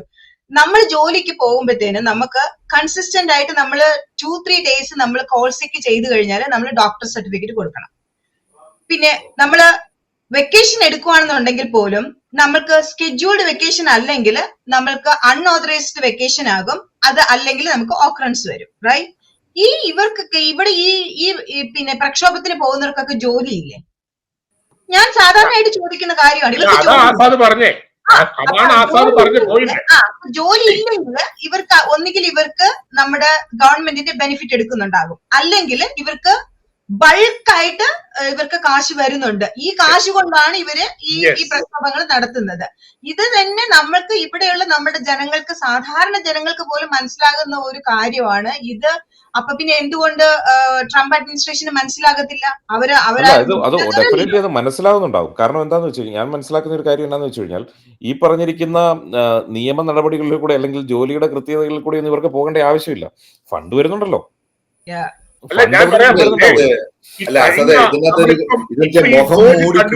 ഒരു കാര്യമുണ്ട്. ഈ ഡോജ് കണ്ടുപിടിച്ച ഒരു കാര്യം ഇവിടെ ജോർജിയയിൽ നടന്നിട്ടുണ്ട്. സ്റ്റേസി ഏബ്രംസ് എന്ന് പറയുന്ന 2 തവണ ഗവർണറായിട്ട് റണ്ണ് ചെയ്ത സ്റ്റേസി ഏബ്രാംസിന്റെ ഒരു നോൺ പ്രോഫിറ്റ് ഓർഗനൈസേഷനിലേക്ക് 1, 2, 100, 200 മില്യൺ ഒന്നുമല്ല, $2 ബില്യൺ, $2 ബില്യൺ. നിങ്ങളൊന്ന് ആലോചിച്ചോണം. ഏതാണ്ട് 18,000 കോടി രൂപയാണ് ബൈഡൻ അഡ്മിനിസ്ട്രേഷൻ സ്റ്റേസി ഏബ്രാംസിന്റെ ഓർഗനൈസേഷന് കൊടുത്തത്. അവർ കണ്ടുപിടിച്ചു. ബൈ ദ ടൈം അവർ കണ്ടുപിടിച്ചപ്പോഴത്തേക്ക് ഫണ്ട് ട്രാൻസ്ഫർ ആയി. ഈ ഫണ്ട് എവിടെ പോകുന്നു? ഇതാണ് ആസാദ് മുമ്പേ പറഞ്ഞ കാര്യത്തിലേക്ക് നമ്മൾ വരുമ്പോൾ, ഇങ്ങനെയാണ് ഈ ഫണ്ട് ഏതാണെന്നറിയാവോ? നമ്മൾ കൊടുത്ത ടാക്സ് മണിയാണ്. നമ്മൾ കൊടുത്ത ടാക്സ് മണി USAIDന്റെയും മറ്റ് പിന്നെ ഒക്കെ മറവില് ഇങ്ങനെയുള്ള ഓർഗനൈസേഷൻസ്, എന്തിനു പറയുന്നത്, ജോർജ് സോറോസിന് വരെ ഇവർ ഫണ്ട് കൊടുത്തിട്ടുണ്ടെന്നാണ് പറയുന്നത്, ടാക്സ് മണി. ആ ഫണ്ടാണ് തിരിച്ച് ജോർജ് സോറോസ് ഇങ്ങനെയുള്ള കലാപങ്ങളിലേക്ക് റീറൗട്ട് ചെയ്തത്. അപ്പൊ ആസാദ് പറഞ്ഞ ആ ഒരു കാര്യം മാത്രം നമുക്കൊരു 1 hour ഡിസ്കഷൻ മിനിമം ഉണ്ട്. ഈ ഫണ്ടിങ്ങിനകത്തിലെ ഫ്രോഡ്, അതാണ് ഇങ്ങനെയുള്ള കലാപങ്ങളിലേക്ക് നയിക്കുന്നത്. അതിനകത്തുള്ള ഇവര് പറയും ട്രംപിനെ ഒന്നും ചെയ്യാനുള്ള അധികാരം. ഈ മുമ്പേ ആസാദ് പറഞ്ഞില്ലേ 1807 ഇൻസറക്ഷൻ ആക്ട്, പ്രസിഡന്റിന് എല്ലാ റൈറ്റും കൊടുക്കുന്നുണ്ട് ആ ആക്ട്. മിലിറ്ററിയെ ഡിപ്ലോയ് ചെയ്യാനായിട്ട്, രാജ്യത്തെ അരക്ഷിതാവസ്ഥയാണെന്നുണ്ടെങ്കിൽ, രാജ്യം ആഭ്യന്തര കലാപത്തെ നേരിടുകയാണെന്നുണ്ടെങ്കിൽ അത് അടിച്ചമർത്താനായിട്ട് നാഷണൽ ഗാർഡ് തുടങ്ങി, മിലിറ്ററി തുടങ്ങി, ആർമി തുടങ്ങി എല്ലാം ഇൻവോക്ക് ചെയ്യാനായിട്ടുള്ള അധികാരം കൊടുക്കുന്ന ആക്ടാണ് ഇൻസറക്ഷൻ ആക്ട് ഓഫ് 1807, 1807 ഇൻസറക്ഷൻ ആക്ട് എന്ന് പറയുന്നത്. അതൊന്നും അറിയാതെ ഇവര് കുറച്ച് പേര് ഇങ്ങനെ പറഞ്ഞിട്ട് വല്ലതും കാര്യമുണ്ടോ? അല്ല, ഇതിനു മുമ്പ് പട്രീഷ്യ പറഞ്ഞൊരു കാര്യം കൂടെ അതിൻ്റെ ഭയങ്കര വാലിഡ് പോയിന്റ് ആണ്. കാരണം എന്താണെന്ന് വെച്ച് കഴിഞ്ഞാൽ, ഈ പറയുന്ന സ്റ്റേറ്റ് അഡ്മിനിസ്ട്രേഷൻ എന്തുകൊണ്ട് ഇതിനെ വെറുതെ കയ്യും കെട്ടി നോക്കിയിരുന്നു എന്നുള്ളൊരു കാര്യമുണ്ട്. ഇതൊരു വലിയ പ്രശ്നമില്ല, നമുക്കിവിടെ നേരിടാം. പക്ഷെ ഇപ്പോഴങ്ങനെയല്ലല്ലോ കാണുന്നത്. കാരണം ഇത്രയും വൈറ്റ് ലൂട്ടിംഗ് ഒക്കെ നടക്കുന്ന ഒരു സമയത്ത് സ്റ്റേറ്റിന് തന്നെ എങ്ങനെയാണ് നേരിടാൻ പറ്റുക? അപ്പൊ ഇത് അറിഞ്ഞുകൊണ്ട് തന്നെ ബാക്കി പറഞ്ഞ പല കാര്യങ്ങളും ഈ ഒരു സമരത്തിന്റെ അടുത്തൊരു ഏറ്റവും വലിയൊരു ക്വസ്റ്റ്യൻ ആയിട്ട് വരാൻ പോകുന്നത്, അമേരിക്കയില് സ്റ്റേറ്റുകൾക്കുള്ള അധികാരം നമ്മൾ മറ്റുള്ള രാജ്യങ്ങൾക്കുള്ളതുപോലെ 2 പ്രധാനപ്പെട്ട മേഖലകൾ മാത്രമാണ് സ്റ്റേറ്റ് കൈകാര്യം ചെയ്യാത്തത്. ഒന്ന് ഈ പറഞ്ഞ പോലെ വിദേശകാര്യം, പിന്നെ നാഷണൽ സെക്യൂരിറ്റി. അതായത് ഒരു രാജ്യത്തിന്റെ പ്രതിരോധ മേഖല മാത്രമേ സ്റ്റേറ്റിനുള്ളൂ. അപ്പൊ ഇതൊരു ഫെഡറൽ സ്റ്റേറ്റ് ബന്ധങ്ങളിൽ കുറിച്ച് ഒരു കൃത്യമായ ചോദ്യം ഈ സമരം അവശേഷിപ്പിക്കാൻ പോകുന്നുണ്ട്. ആ ഒരു വിഷയം അമേരിക്കയിലെ സ്റ്റേറ്റുകൾ തമ്മിൽ, കാരണം ഇതിനകത്ത് പൊളിറ്റിക്സ് കടന്നു വരുന്നത് അവിടെയാണ്. അതായത് ട്രംപ് അഡ്മിനിസ്ട്രേഷൻ കൊടുക്കുന്ന ആജ്ഞകളെ അല്ലെങ്കിൽ ഒരു നാഷണൽ സെക്യൂരിറ്റിക്ക് ത്രെട്ടായിട്ട് വരുന്ന ഇതുപോലുള്ള സമരങ്ങളെ അടിച്ചമർത്തണം എന്ന് പറയുമ്പോൾ ഡെമോക്രാറ്റുകൾ ഭരിക്കുന്ന സംസ്ഥാനങ്ങൾ അത് നടപ്പിലാക്കാൻ വിമുഖത കാട്ടി. സാധാരണ അങ്ങനെ വരാറില്ല, കാരണം പോലീസിന്റെ മേലിലോ അല്ലെങ്കിൽ മറ്റുള്ള എൻഫോഴ്സ്മെന്റ് ഓർഗനൈസേഷന്റെ മേലിലൊന്നും, സാധാരണ ഫെഡറൽ ഓർഗനൈസേഷന്റെ മേലിലൊന്നും സാധാരണ അങ്ങനെ ഒരു കൺട്രോള് അല്ലെ അതിന്റെ അകത്തൊന്നും പൊളിറ്റിക്സ് കളിക്കുക അമേരിക്കയിൽ ഒരു ശീലമല്ല. അമേരിക്കയില് അതായത് ജനങ്ങളെ ബാധിക്കുന്ന ഒരു വിഷയം സ്റ്റേറ്റും ഫെഡറലും ഇവൻ കൗണ്ടി വരെ എല്ലാം ഒരേ രീതിയിലാണ് ഇത് കൈകാര്യം ചെയ്തുകൊണ്ടിരുന്നത്. ഇവിടെ ഇപ്പൊ ഈ ട്രംപ് വന്നതിന് ശേഷം ട്രംപിനോടുള്ള എതിർപ്പിന്റെ ഭാഗമായിട്ട് ഈ പറഞ്ഞ പൊളിറ്റിക്സ് വളരെ കാര്യമായിട്ട് വരുന്നത്. അതിന്റെ അകത്താണ് ഈ മറ്റുള്ള എലമെന്റ്സ് ഒക്കെ കയറി വരുന്നത്. നമ്മൾ പറഞ്ഞില്ലേ, ഈ ചില പിള്ളേർ ഇപ്പൊ നമ്മൾ വേറെ ഏത് രാജ്യത്ത്, ഇപ്പൊ ഇന്ത്യയിൽ നമ്മൾ ഇവിടെ മറ്റൊരു രാജ്യത്തിന്റെ പതാകയുമായിട്ട് ഒരു പ്രകടനം നടത്തിയാൽ അത് ഇവിടെ ഫോഴ്സ് ഒന്നും വേണ്ട, നാട്ടുകാർ കയറി തല്ലിക്കൊള്ളും. ഒരു സംശയമില്ലാത്ത കാര്യമാണ്. വേറെ ഒരു രാജ്യത്ത് അമേരിക്ക പോലെ അത്ര ലിബറൽ ആയിട്ട് അമേരിക്കയിൽ കുടിയേറിയുള്ള എല്ലാ ജനങ്ങൾക്കും, അത് നമുക്ക് പ്രത്യേകിച്ച് പറയാം, ഇന്ത്യ ഡേ പരേഡ്, ഇന്ത്യക്ക് വെളിയിൽ നടക്കുന്ന, ഡൽഹിയിൽ നടക്കുന്ന പരേഡ് കഴിഞ്ഞാൽ ഏറ്റവും വലിയ പരേഡ് നടക്കുന്നത് അമേരിക്കയിലാണ്. എല്ലാ ഫോഴ്സുകളും, പോലീസും മറ്റുള്ള എല്ലാ സംവിധാനങ്ങളും ഒഴിച്ച് വലിയ പരേഡ്. കാരണം അങ്ങനെ നടത്താനുള്ള സ്വാതന്ത്ര്യമുള്ള ഒരു രാജ്യത്താണ് ഇല്ലീഗലായിട്ട് നിൽക്കുന്ന ആൾക്കാരും ഈ പറഞ്ഞ പോലെ സോക്കോൾഡ് ഈ ലോബിസ്റ്റുകൾ എല്ലാം കൂടെ കയറി ഈ ഫണ്ടിങ്ങോട് കൂടി പണം കൊണ്ട് ഈ രാജ്യത്തിന്റെ കെട്ടുറുപ്പിന് വിഘാതമാകുന്ന രീതിയിലുള്ള പ്രവർത്തനങ്ങൾ നടത്താനായിട്ട് ഒരു ഗ്രൂപ്പ് ഓഫ് പീപ്പിള് അവർ മുഖമൊക്കെ മറച്ച് വരുന്നവരെ പിന്നെ എങ്ങനെയാണ് നമ്മൾ ഇവര് ഈ ഫോഴ്സ് എങ്ങനെയാണ് കൈകാര്യം ചെയ്യുന്നത്? അവിടെ കൈയും കെട്ടി നോക്കിയിരുന്നാൽ മതിയോ? അവര് ഈ പറഞ്ഞ പോലെ ഈ ലൂട്ട് ചെയ്യുന്ന സമയത്ത് ഫോഴ്സിന് ഇത് ഉപയോഗിച്ചേ പറ്റുള്ളൂ. അപ്പൊ ഇതിന്റെ അകത്ത് വന്നു കഴിഞ്ഞാൽ ഇനി വരാൻ പോകുന്ന ഒരു പ്രധാന ക്വസ്റ്റ്യൻ, ഈ ഇതിന്റെ അകത്ത് കൂടുതൽ പൊളിറ്റിക്സ് കളിച്ചു കഴിഞ്ഞാൽ ഈ സ്റ്റേറ്റിന്റെ അധികാരത്തിനും ഫെഡറലിന്റെ അധികാരവും തമ്മിലുള്ള ട്രംപ് അത് വളരെ വിദഗ്ധമായിട്ട് മിക്കവാറും ഈ കിട്ടുന്ന ഒരു അവസരം മുതലാക്കാനുള്ള സാധ്യതയും കൂടെ ഉണ്ട്. കാരണം ഇത് ഫെഡറൽ അധികാരം, കാരണം പുള്ളിക്ക് അധികാരം പോരാ എന്ന് അമേരിക്കൻ പ്രസിഡന്റ് ബേസിക്കലി നമ്മൾ എന്തൊക്കെ പറഞ്ഞു കഴിഞ്ഞാലും പുള്ളി എക്സിക്യൂട്ടീവ് ഓർഡർ മാത്രമാണ് പുള്ളിക്കുള്ള ഒരു റൈറ്റ്, അമേരിക്കൻ പ്രസിഡന്റിന് ഉള്ള ഒരു പ്രധാനപ്പെട്ട കാര്യം. ബാക്കിയുള്ള കാര്യങ്ങളൊക്കെ കോൺഗ്രസോ സെനറ്റിലോ ഒക്കെ പോയിട്ട് ആ ഒരു പ്രൊസീജിയർ എന്ന് പറയുന്നത് വലിയാണ്. അമേരിക്കൻ പ്രസിഡന്റ് ജസ്റ്റ് അങ്ങ് വിചാരിച്ചാൽ ചില കാര്യങ്ങൾ നടപ്പിലാക്കാൻ എടുക്കാൻ പറ്റിയില്ല. കാരണം ഒബാമ നല്ലൊരു ഭരണാധികാരിയായിരുന്നു, പറയാം, ഡെമോക്രാറ്റ്. ഒബാമയ്ക്ക് ഒന്നും ചെയ്യാൻ പറ്റിയില്ല. അതായത് ഒബാമയുടെ ഒരു ടേമില് ഒബാമ ഉദ്ദേശിച്ച പല കാര്യങ്ങളും നടപ്പിലാക്കാൻ പറ്റിയില്ല. അവിടെയാണ് ഈ ട്രംപ് ഇപ്പൊ ഇതുവരെയുള്ള, എനിക്ക് തോന്നുന്നു ഇപ്പൊ തന്നെ പുള്ളി റെക്കോർഡ് ഭേദിച്ചിട്ടുണ്ടായിരിക്കും എക്സിക്യൂട്ടീവ് ഓർഡേഴ്സിൽ. ഈ കലാപവുമായിട്ട് ബന്ധപ്പെട്ട് തന്നെ പുള്ളി കുറെ എക്സിക്യൂട്ടീവ് ഓർഡേഴ്സ് അഡീഷണൽ ഉണ്ട്. പക്ഷെ ഇതൊക്കെ കോടതിയിൽ ചോദ്യം ചെയ്യാം, കാരണം കോടതിയാണ് ഇതിന്റെ എല്ലാം മുകളിൽ വരുന്നത്. ഞാൻ ആസാദും പെട്രീഷയും പറഞ്ഞ കാര്യങ്ങൾ, 1-2 കാര്യങ്ങളും പിന്നെ ജിൻസ് പറഞ്ഞൊരു കാര്യത്തോട് ഞാൻ പെട്ടെന്ന് 2-3 കാര്യം പറയാം. ഒന്ന്, ആസാദ് പറഞ്ഞൊരു കാര്യമുണ്ട്, ഈ ഇല്ലീഗൽ ക്രിമിനൽസ് അല്ലെന്നുണ്ടെങ്കിൽ പിന്നെ ഇല്ലീഗൽ ഏലിയൻസ് ക്രിമിനൽസ് ആയിട്ടുള്ളവര് ഈ പ്രക്ഷോഭത്തിൽ അവര് മാത്രമല്ല ആസാദെ ഉള്ളത്, ഇതിനകത്തിൽ ഇമിഗ്രന്റ് ആയിട്ടുള്ളവരും ഈവൻ സിറ്റിസൺസ് ആയിട്ടുള്ള ആളുകൾ പോലും ഉണ്ട്. അതാണ് അതിനകത്തിലെ ഏറ്റവും ദുഃഖകരമായ ഒരു അവസ്ഥ എന്ന് പറയുന്നത്. 2, പിന്നെ അത് ഒന്നാമത്തെ കാര്യം. അതുകൊണ്ട് ഇന്നലെ പിന്നെ TPUSAയുടെ പിന്നെ CEO ചാർലി കർക്ക് ഒരു കാര്യം പറഞ്ഞേക്കുകയാണ്, ഇമിഗ്രേഷൻ പോലും സ്റ്റോപ്പ് ചെയ്യണോ, ആളുകളുടെ മാനസികാവസ്ഥ ആ നിലയിലേക്ക് പോയിക്കൊണ്ടിരിക്കുക എന്ന് പറഞ്ഞു കഴിഞ്ഞാൽ ഇമിഗ്രേഷൻ വിസ ഉൾപ്പെടെ ഉള്ളത് ഇനി കംപ്ലീറ്റ്ലി ബാൻ ചെയ്യണമെന്ന്. വെറുതെ മറ്റ് വിസകളല്ല, ഇമിഗ്രേഷൻ പോലും ബാൻ ചെയ്യണം എന്ന് പറഞ്ഞാൽ ആളുകൾ, ഇവിടെ ഉള്ള ആളുകൾ ചിന്തിക്കുകയാണ്, ഈ വരുന്നവർ മുഴുവൻ ഒരു പരിധി വരെ ശരിയല്ലേ? ഇവര് വന്ന് ഇപ്പൊ ജിൻസ് പറഞ്ഞ പോലെ മുഖം മറച്ച് മറ്റു കൊടികളുമായിട്ട് പോലീസിനെ അടിക്കാനും ഇറങ്ങിത്തിരിക്കുന്നതിൽ അത് ഇല്ലീഗൽസ് ആയിട്ടുള്ള ആളുകൾ മാത്രമല്ല. രണ്ടാമത്തെ ഒരു കാര്യം, പെട്രീഷ്യ മുമ്പേ പറഞ്ഞു, ഗാവിൻ ന്യൂസം 2028 പ്രസിഡന്റായിട്ട് മത്സരിക്കാൻ പോകണം. ഞാൻ ഒരു കാര്യം ഉറപ്പിച്ചു പറയാം, ഗാവിൻ ന്യൂസത്തിന്റെ political future is done. There is no more political future for Gavin Newsom, ഒരു സംശയവും വേണ്ട. അതൊരു കാര്യം. പിന്നെ ഇപ്പൊ ജിൻസ് പറഞ്ഞല്ലോ ട്രംപ് എന്തും ചെയ്യുമെന്നുള്ളത്. ഈ എങ്ങനെയെങ്കിലും ഇതൊക്കെ ഈ ഒരു സിറ്റുവേഷൻ യൂസ് ചെയ്യും എന്നുള്ളത്. അതിന് ഞാൻ വേറൊരു കാര്യം കൂടെ പറയാം. 2024 മിഡ് ടേം ഇലക്ഷനിൽ ഡെമോക്രാറ്റ്സുകൾ ഇതിന്റെ ഭവിഷ്യത്ത് അനുഭവിക്കാൻ പോകുന്നേ ഉള്ളൂ. കാരണം ആളുകൾ മടുത്തു. ഇന്നലെ ഇപ്പോൾ ഈ കാലിഫോർണിയയിലെ ഉള്ള ഒരു കൂട്ടം ഗാങ്സ്, ലൈക് സ്ട്രീറ്റ് ഗാങ്സ് പറഞ്ഞേക്കുകയാണ്, ഗാങ്സ്റ്റേഴ്സ് പറഞ്ഞേക്കുകയാണ്, ഈ പ്രക്ഷോഭകാരികൾ എങ്ങനെയാണ് ഞങ്ങളുടെ സിറ്റി വന്നു കഴിഞ്ഞു കഴിഞ്ഞാൽ ക്വസ്റ്റ്യൻ ഒന്നുമില്ല, അപ്പൊ എക്സിക്യൂട്ട് ചെയ്യും, അപ്പൊ കൊന്നുകളാമെന്ന്. കാരണം ആളുകൾ ഒരു ഗാങ്സ്റ്റേഴ്സിന്റെ മൈൻഡിൽ പോലും ആ നിലയിലുള്ള ചിന്ത, കാരണം അമ്മാതിരി തോന്നിയവാസമല്ലേ ഇവന്മാർ കാണിക്കുന്നത്.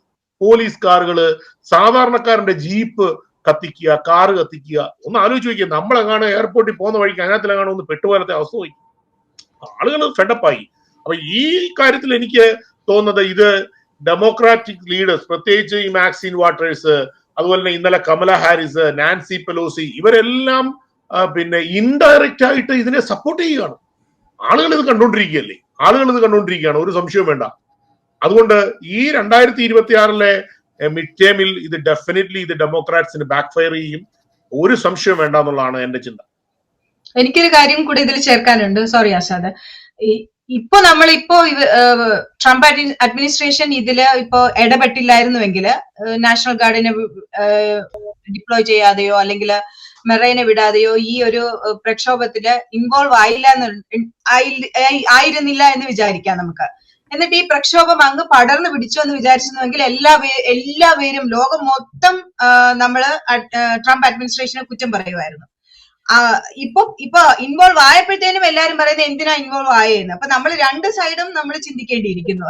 ആയിരുന്നില്ല എങ്കിൽ ഇതിപ്പോ കാലിഫോർണിയയിൽ നിന്ന് മാറി ന്യൂയോർക്കിലേക്ക് വന്നു, അല്ലെങ്കിൽ ടെക്സസിലേക്ക് വന്നു, ഫില്ലിയിലേക്ക് പോയി, അത് കുറച്ച് സ്പ്രെഡായി എന്നൊക്കെ വന്നിരുന്നുവെങ്കിൽ എന്ത് സംഭവിക്കായിരുന്നു. സോ അത് മുൻകൂട്ടി കണ്ടുകൊണ്ടായിരിക്കാം അതിനൊരു പ്രിക്കോഷൻ പോലെ ആയിരുന്നിരിക്കാം ചിലപ്പോ അത് എടുത്തിരിക്കുന്നത്. കാരണം ഇത് ഈ നാട്ടിലെന്നല്ല, ഇപ്പൊ അമേരിക്കയെന്നല്ല, ഏതൊരു നാട്ടിലായാലും ഇങ്ങനൊരു സംഭവം ഉണ്ടാകും. ഞാനൊരു എന്റെ അഭിപ്രായം പറയുന്നതാണ്, ഇങ്ങനൊരു സംഭവം ഉണ്ടാകുമ്പോഴത്തേനും അത് അവിടെ തന്നെ അങ്ങ് തീർക്കുക എന്നുള്ളതാണ്. കാരണം ഇത് തീർക്കാന്ന് പറയുമ്പോഴത്തേക്കും ഞാൻ ഒരു മനുഷ്യനെ തീർക്കുന്നതല്ല പറയുന്നത്, ആ സംഭവത്തിനെ ആ സംഭവത്തിനെ അത് അങ്ങ് ഇല്ലാതാക്കുക എന്നുള്ളതാണ്. കാരണം അല്ലെങ്കിൽ നമ്മളൊരു മാനുഷിക പരിഗണന കൊടുത്തുകൊണ്ട് ഇങ്ങനെ ഒരു പ്രക്ഷോഭം വന്നു കഴിയുമ്പോഴത്തേനും നമുക്കിത് പിന്മാറാം, ഇനി എന്നിട്ട് കുറച്ചുനാൾ കഴിഞ്ഞിട്ട് നമുക്ക് ഇനി ഇതിനെ ഈ ഒരു സംഭവം അല്ലെങ്കിൽ ഇല്ലീഗൽ ഇമിഗ്രേഷൻസിനെയോ അല്ലെങ്കിൽ അതിനോട് അനുബന്ധപ്പെട്ട കാര്യങ്ങൾ ഇനി കുറെ നാൾ കൂടെ കഴിഞ്ഞിട്ട് നമുക്ക് നോക്കാന്ന് പറഞ്ഞു കഴിഞ്ഞാല് അത് പിന്നെ നടക്കത്തില്ല. പിന്നെ അത് വീണ്ടും അത് ഒരിടത്ത് അമങ്ങി പോവുകയോ അല്ലെങ്കിൽ അത് ഐസായി പോവുകയോ പിന്നെ വീണ്ടും അത്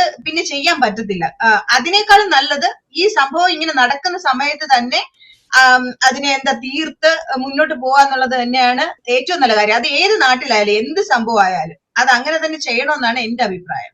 അത് പ്രതീക്ഷ പറഞ്ഞ വളരെ കറക്റ്റാണ്. കാരണം ഇത് ഇവിടുന്ന് ഈ ഒരു സ്ഥലത്ത് നിന്ന് ഇത് വൈഡ് സ്പ്രെഡായിട്ട് മറ്റുള്ള സംസ്ഥാനങ്ങളിലേക്കോ മറ്റുള്ള സ്ഥലങ്ങളിലേക്കോ അത് സ്പ്രെഡായി കഴിഞ്ഞു കഴിഞ്ഞാൽ ഇപ്പൊ തന്നെ അത് ലോക ശ്രദ്ധ നേടുന്ന ഒരു വാർത്തയാണ്. ഇത് അമേരിക്കയിൽ മുഴുവൻ കലാപം എന്നുള്ള രീതിയിലേക്ക് ഈ കാര്യം വന്നു കഴിഞ്ഞാൽ അത് ഏറ്റവും കൂടുതൽ ഡാമേജ് ഉണ്ടാവുന്നത് ട്രംപിനാണ്. ആ കാര്യം വളരെ കൃത്യമായിട്ട് അറിയാവുന്ന ഒരു പ്രസിഡന്റാണ് ട്രംപ്. അതുകൊണ്ട് തന്നെ ഇത്തരം കാര്യങ്ങളിൽ ഒരു തീരുമാനമെടുക്കാൻ ട്രംപിന് ഒറ്റ ബുദ്ധിയായ ഒരു പ്രസിഡന്റ് എന്ന് വേണമെങ്കിൽ നമുക്ക് പറയാം. ഒരു തീരുമാനമെടുക്കാൻ രണ്ടാമതൊന്നും ആലോചിക്കത്തില്ല. ഏറ്റവും അടുത്ത് നിന്ന എലോൺ മസ്കിനോട് വരെ യുദ്ധം പ്രഖ്യാപിക്കാൻ ഒരു മടിയും കാണിക്കാത്ത ഒരു നേതാവാണ് ട്രംപ്. അപ്പോൾ എന്ത് തീരുമാനം എടുക്കുന്നൊന്നുമല്ല, ഇതാണ് തനിക്ക് ശരിയെന്ന് തോന്നിക്കഴിഞ്ഞാൽ വളരെ കൃത്യമായിട്ട് ആ തീരുമാനം എടുക്കും. കാരണം ഇനി ഇത് സ്പ്രെഡായി പോയി കഴിഞ്ഞു കഴിഞ്ഞാൽ അത് ഏറ്റവും കൂടുതൽ ഡാമേജ് ഉണ്ടാക്കുന്നത് ട്രംപിന്റെ ഇമേജിന് തന്നെയാണ്. കാരണം ലോ ആൻഡ് ഓർഡർ സിറ്റുവേഷൻ ഏറ്റവും ഫലപ്രദമായിട്ട് നടപ്പിലാക്കുമെന്ന് പറഞ്ഞപ്പോൾ അധികാരത്തിലെത്തുകയും അതുപോലെ തന്നെ ഇമിഗ്രേഷൻ നിയമങ്ങൾ ഏറ്റവും കൃത്യമായി തന്നെ നടപ്പിലാക്കുമെന്ന് പറഞ്ഞ് അധികാരത്തിലെത്തുകയും ചെയ്യുന്ന ട്രംപിന് ഈ രണ്ട് കാര്യങ്ങളിൽ വീഴ്ച വന്നു എന്നുള്ള കാര്യം ലോകത്തിന് മുന്നിൽ തുറന്ന് സമ്മതിക്കേണ്ടി വന്നു കഴിഞ്ഞാൽ ട്രംപ് ഈസ് ഡൺ എന്നുള്ള കാര്യം എല്ലാവർക്കും അറിയാം. അതുകൊണ്ട് തന്നെ വളരെ കൃത്യമായിട്ട് ഇടപെടുമെന്നുള്ളത്. അതിന്റെ പുറമെ സംസ്ഥാനത്തുള്ള ഭരണകൂടത്തിനോട് ബന്ധപ്പെട്ടപ്പോൾ അവരുടെ നിസ്സഹകരണമായ ഒരു പ്രതികരണം കൂടെ ഉണ്ടായപ്പോൾ ട്രംപിന് അധികാരമുണ്ട്. ഒരു രാഷ്ട്രത്തിന്റെ തലവനാണ്. ലോക പോലീസ് എന്ന് പറയുന്ന അമേരിക്കയുടെ തലവനാണ് ട്രംപ്. ആ ലോക പോലീസിന്റെ തലവന് തന്റെ രാജ്യത്തെ ഒരു ചെറിയ സംസ്ഥാനത്തെ ഒരു ചെറിയ പ്രദേശത്തെ ഒരു കലാപം അടിച്ചമർത്താൻ പറ്റിയില്ല എന്ന് പറഞ്ഞു കഴിഞ്ഞാൽ പിന്നെ ഞങ്ങൾ ബാക്കിയുള്ള രാജ്യത്തിൻ്റെ അടുത്ത് എന്ത് പോയി പറയും? ഈ കാര്യം ട്രംപിന് അറിയാം. അതുകൊണ്ട് വളരെ ഫലപ്രദമായിട്ട് ആ കാര്യം ട്രംപ് ഇടപെട്ടു എന്നുള്ളത് തന്നെയാണ് എന്റെ അഭിപ്രായം. ഷാജ, എന്തെങ്കിലും ഇതിന്റെ കൂടെ ആഡ് ചെയ്യാനുണ്ടെങ്കിൽ ഇപ്പൊ നിലവിലെ ഈ ഒരു സമരത്തിന്റെ വ്യാപ്തി ഇന്ന് കുറച്ചൊക്കെ കുറഞ്ഞിട്ടുണ്ടെന്ന് തോന്നുന്നു. അതോടെ നമുക്ക് ഇന്നത്തെ ഈ ഒരു ഡിസ്കഷൻ അവസാനിപ്പിക്കാം. അല്ല, ഇത് ഈ നമ്മളെല്ലാം ഈ കാര്യത്തിലുണ്ടല്ലോ, ഞാൻ പറയുന്നത് ഈ കാര്യത്തിൽ നമുക്ക് പൊളിറ്റിക്സ് വേണ്ട. ഞാൻ ഇന്ന് രാവിലെ ഈ അർണാബ് ഗോസ്വാമിയുടെ ഡിസ്കഷനിലെ സമയത്ത് ഇതിനെ ട്രംപിനെ ഒപ്പോസ് ചെയ്യുന്ന ആളുകൾ എന്നുള്ള നിലയിലാണ് ഇതിനെക്കുറിച്ച് ഞാൻ അവരോട് പറഞ്ഞ കാര്യങ്ങളുണ്ട്. അത് ഈ ഹാർവാർഡിലെ ഒരു പ്രൊഫസറോ മറ്റോ ആണ്. ഞാൻ ആ പുള്ളിയോട് പറഞ്ഞു, മിസ്റ്റർ പീറ്റർ, ഇതിനകത്തിൽ നമുക്ക് പൊളിറ്റിക്സ് വേണ്ട. ഇത് ഈ രാജ്യത്തിന്റെ ആഭ്യന്തര പ്രശ്നമാണ്. ഇത് നമ്മുടെ ഓരോരുത്തരുടെയും പ്രശ്നമാണ്. ഇവിടുത്തെ ജനങ്ങളുടെ സേഫ്റ്റിയാണ്. ട്രംപിനെ സംബന്ധിച്ചിടത്തോളം ട്രംപ് പറഞ്ഞ ലോഗോസ് എന്ന് പറയുന്നത്, സ്ലോഗൻസ് എന്ന് പറയുന്നത് make America safe again, make America great again. അപ്പം തീർച്ചയായിട്ടും നമ്മുടെ സ്ട്രീറ്റുകള്, നമ്മുടെ കമ്മ്യൂണിറ്റികള് നമുക്ക് സേഫ് ആക്കാനായിട്ട് ഇപ്പം ഇവിടെ ഇപ്പൊ ആസാദ് പറഞ്ഞ പോലെ ഇവിടെ ഇത് കണ്ടെയ്ൻ ചെയ്തില്ലെങ്കിൽ ഇത് നമ്മുടെ ബോർഡർ രാജ്യങ്ങളിലേക്ക് ഇത് ബാധിക്കുകയാണ്. കാനഡയിലേക്കും ഒക്കെ ഇത് ബാധിക്കാനായിട്ടുള്ള സാധ്യതകളുണ്ട്. ഇതിങ്ങനെ സ്പ്രെഡ് ചെയ്യുകയാണ്. അപ്പൊ അതുകൊണ്ട് ഞാൻ വിചാരിക്കുന്നത് ഇതിനകത്തിൽ നമുക്ക് പൊളിറ്റിക്സ് മാറ്റിവെക്കണം. ഇത് നമ്മളുടെ ശ്രോതാക്കൾ ഇത് കേൾക്കുന്നവരെ ട്രംപിനെ അനുകൂലിക്കുന്നവരോ എതിർക്കുന്നവരോടും എനിക്ക് പറയാനുള്ളത്, നിങ്ങൾ ട്രംപിനെ അനുകൂലിക്കുകയോ എതിർക്കുകയോ ചെയ്തു, അതൊക്കെ നിങ്ങളുടെ വ്യക്തിപരമായ സ്വാതന്ത്ര്യം, അത് നിങ്ങളുടെ പൊളിറ്റിക്സ് ആണ്. പക്ഷെ ഇതിൽ നമ്മൾ പൊളിറ്റിക്സ് മാറ്റിവെക്കണം. ഇതിനകത്തിൽ ഒരു രാജ്യത്തിന്റെ തലവൻ എന്നുള്ള നിലയിൽ ഈ രാജ്യത്തിലെ ജനങ്ങളുടെ ജീവിതത്തിനും സ്വത്തിനും സംരക്ഷണം കൊടുക്കുവാനായിട്ട് പ്രസിഡന്റ് ട്രംപ് എടുക്കുന്ന, അല്ലെങ്കിൽ ആ ട്രംപ് അഡ്മിനിസ്ട്രേഷൻ എടുക്കുന്ന, അല്ലെങ്കിൽ സ്റ്റേറ്റ് ഗവൺമെന്റുകൾ എടുക്കുന്ന ഏതൊരു തീരുമാനത്തെയും ഒരു പൗരൻ എന്ന നിലയിൽ, ഈ രാജ്യത്തെ നിയമാനുസൃതമായിട്ടുള്ള ഇമിഗ്രൻസ് എന്ന നിലയിൽ നമ്മൾ ഓരോരുത്തരും അതിന്റെ കൂടെ നിൽക്കണം. അതിനകത്തിൽ പൊളിറ്റിക്സ് മാറ്റിവെക്കണം എന്നുള്ളതാണ് എനിക്ക് പറയാനുള്ളത്. കാരണം അല്ല എങ്കിൽ നമ്മൾ വലിയ വിപത്തിലേക്ക് പോകും. ഇപ്പൊ ഇന്നുമായിട്ട് ജിൻസ് പറഞ്ഞ പോലെ ഇന്നിപ്പോ കുറച്ചൊക്കെ ശാന്തമായിട്ടുണ്ട്. ഇപ്പം ഇന്നലെ അറ്റ്ലാന്റയില് ഇവിടെ പ്രോബ്ലം ഉണ്ടായിരുന്നു. പക്ഷെ ഗവർണർ ഇന്ന് രാവിലെ തന്നെ പറഞ്ഞിട്ടുണ്ട്, ഒരു കോംപ്രമൈസും ഇല്ല ഇക്കാര്യത്തിൽ. പീസ്ഫുൾ പ്രൊട്ടസ്റ്റ് അവർ പ്രത്യേകമായിട്ടുണ്ട്. പീസ്ഫുൾ അസംബ്ലി അത് നമ്മൾ അനുവദിക്കുന്നുണ്ട്. കോൺസ്റ്റിറ്റ്യൂഷൻ കൊടുക്കുന്ന റൈറ്റ് ആണ് സമാധാനപരമായിട്ട് കൂടി വരാനായിട്ട്. ഇപ്പോൾ ഞാനൊക്കെ 2020 ഇലക്ഷൻ കഴിഞ്ഞപ്പോൾ നമ്മളിവിടെ ക്യാപിറ്റലിന്റെ മുന്നിൽ പോയിട്ട് നമ്മൾ ഫ്ലാഗുമായിട്ടൊക്കെ പോയി നമ്മൾ സമരം നടത്തിയിട്ടുണ്ട്. ഇലക്ഷൻ ഇവരെ റിഗ് ചെയ്താണെന്ന് പറഞ്ഞ്.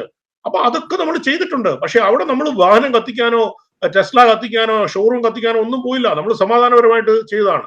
So politics മാറ്റിവെക്കാം.